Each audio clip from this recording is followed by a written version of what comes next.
সম্মানিত দর্শক শ্রোতাবৃন্দ, যুগান্তর ও খবরিকার ভাষার আবৃত্তি অনুষ্ঠানে এখন কবিতা আবৃত্তি করবেন কবি মোহাম্মদ মেহেরাজ। আবৃত্তি করছি ২১-এর কবিতা। লিখেছেন আল মাহমুদ। ফেব্রুয়ারির ২১ তারিখ, দুপুরবেলা রক্ত বৃষ্টি নামে। বৃষ্টি কোথায়? বরকতের রক্ত। হাজার যুগের সূর্যতাপে জ্বলবে এমন লাল যে, সেই লোহিতে লাল হয়েছে কৃষ্ণচূড়ার ডাল যে। প্রভাত ফেরির মিছিল যাবে, ছড়াও ফুলের বন্যা। বিষাদ গীতি গাইছে পথে তিতুমিরের কন্যা।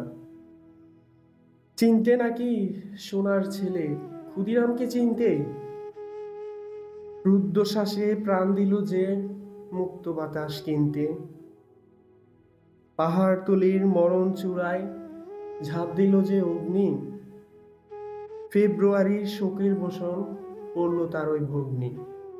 প্রভাত ফেরি, প্রভাত ফেরি, আমায় নেবে সঙ্গে। বাংলা আমার বচন, আমি জন্মেছি এই বঙ্গে।